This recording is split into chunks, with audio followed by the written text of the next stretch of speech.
Hello again, everyone. This is the Metaphysical Micto Griffin Red. And the name of this video is entitled Black Cults, the People's Temple. If you know about the People's Temple, it was a religious cult, murder-suicide group that was started by a man named Jim Jones. And over 900 people were murdered on November 19th of 1978. I wasn't born then, but obviously, you know, that's a hell of a way to die, because it was like a mass murder. It was like literally mass murder suicide. So I did some research on this because I actually got a lot of good feedback from my Jehovah's Witness trilogy videos. It seems that people like when I do videos on black cults or whatever. So I stumbled across an article because I was curious as to the demographic of people who made up the majority of people who died at Jonestown. And I came across this article, and I'm going to read it to you guys.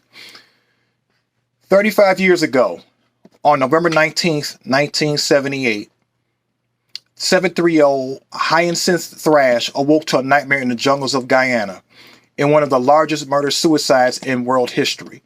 918 people from her People's Temple Church lay before her eyes, poisoned by a lethal cocktail of cyanide and fruit punch.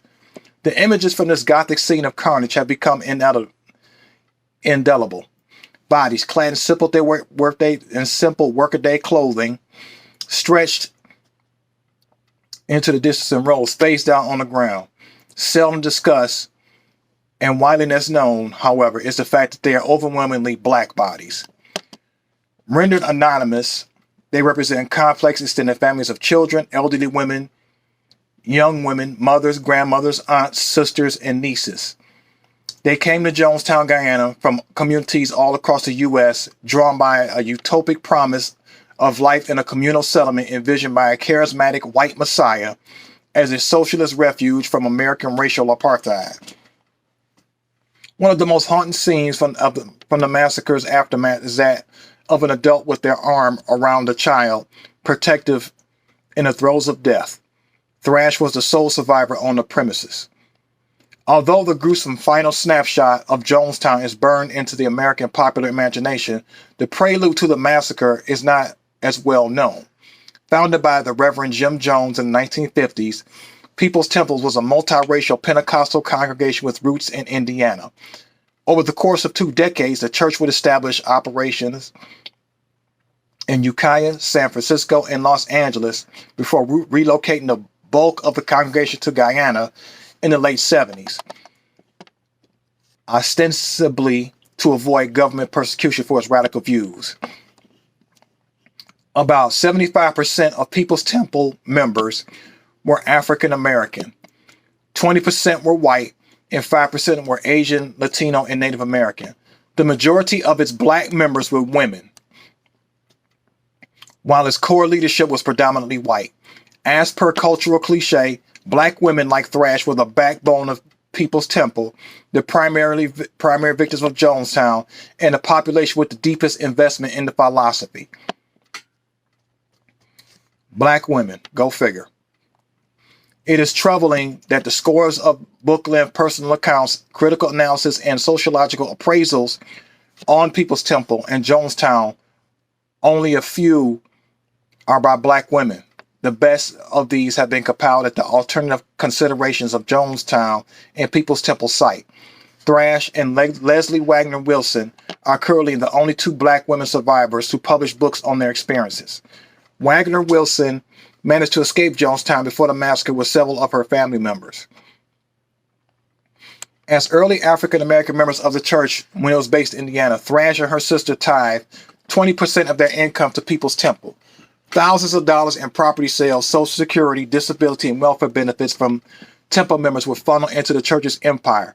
Despite being elderly and infirm, Thrash and her sister followed Jones from Indiana to Ukiah, San Francisco, and Guyana before Thrash became disgruntled with the divide between Jones' rhetoric of racial equality and the white people first reality of church leadership, though she nonetheless chose to remain. Unpacking why so many black women died in Jonestown takes a critical look back at the racial underbelly of the Jonestown age.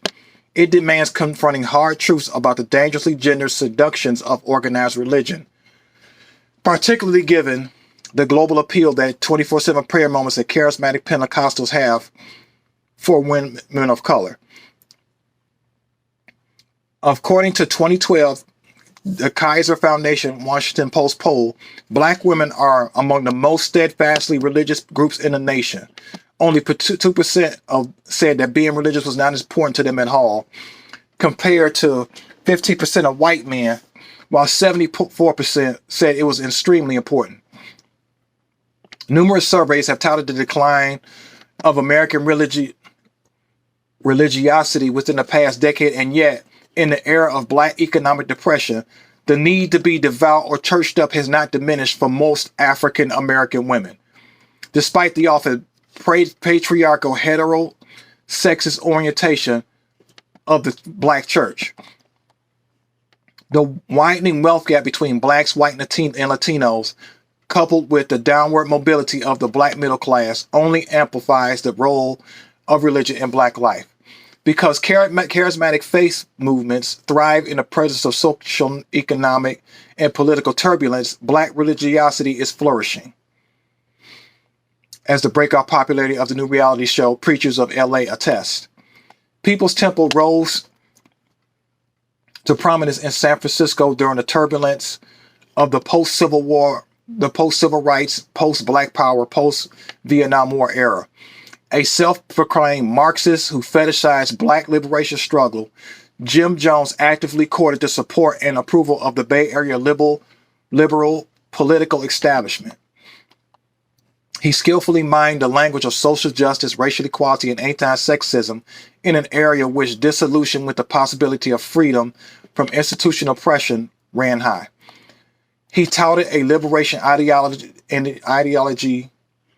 He touted a liberation theology ethos, which what he called apostolic socialism, which married the best parts of the Christian social gospel with the vision of communalism and egalitarianism that more closely aligned with his inherent atheism. Initially, this rhetoric was actualized in an array of social welfare programs such as free community meals, housing, and healthcare for church members, though it ultimately be perverted through a systematic pattern of paranoia, abuse, and persecution fueled by Jones and his inner circle.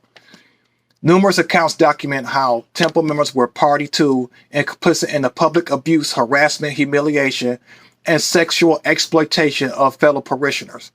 Some members vigorously defended these practices up until the final act of murder-suicide, an event that had been promoted and rehearsed several times. When the fated day came, Christine Miller, an African-American woman in her 50s, was the sole objector caught on the so-called death tape, challenges Jones' death decree until she was shouted down by zealous African-American temple members. It's difficult to listen or read these accounts without feeling the deep complicity of the community. As many survivors have stated, People's Temple was initially an uplifting experience because of the ability to unify members around the common cause of social justice. Its message of racial harmony and cultural diversity resonated with white counterculture folk, aging white radicals, and progressive Christians looking for an alternative to the insularity of mainstream traditions like the black church and people of color from all walks of life. But this veneer of equality hit a pernicious race and gender hierarchy, in which the People's Temple, born an inner circle, was comprised of white women who were fatally loyal to Jones and his perverse will. This tight-knit cadre of white women, was Jones' brain trust, acting as his psychological henchwomen and enforcers, handling temple funds, intimidating potential defectors, and seducing VIPs out of political expediency. To paraphrase the San Diego State University professor Rebecca Moore, whose sisters Carolyn Layton and Annie Moore were two of Jones's main lover lieutenants, if any People's Temple constituency had the power to stop the Jonestown massacre if these women did. But in eschewing the bourgeois trappings of proper white femininity, they wound up reinforcing a white supremacist social order that some African American members likened to that of a plantation, complete with Miss Ann wielding the whip. In many regards, Jones became the charismatic white Jesus father figure that so many black women are besotted with today. In the Onlyest One Alive, Thrash speaks out how Jones straying from the Bible was the fatal flaw of People's Temple. If he only had been more of a God-fearing Christian instead of a false prophet who set him up as God, then surely the massacre wouldn't have happened. She believed she was spared from the massacre because guardian angels were protecting her and God was in the plan. But where was God for the 918 dead, some of the most devoutest women on the planet? Now I'm going to give my thoughts. I really believe that Jim Jones had every intent on murdering and killing all those people. I'm going to tell you why. I watched a video or a documentary on the Jim Jones massacre, and Jim, he well knew that the soil was not great for planting crops and everything like that, and the land was just not good. So, why would you knowingly, purchase this piece of land or whatever, knowing you're not gonna be able to grow anything on it, and knowing that you're not gonna be able to grow anything on it. So I believe that was his ulterior. That was his complete motive the whole time. And I really believe that there was some mental illness there. And as I've read to you, you see that the majority of the people who died were black women. This is why I come up with this is why, I call Negroes who want to stay in that community with matriarchal cesspool, what they call a black community. I call them Jonestown niggas. Because that's the same fate awaiting any nigga that stays up in this black community. I hope you've enjoyed this video, and please feel free to comment and share. Talk to y'all later.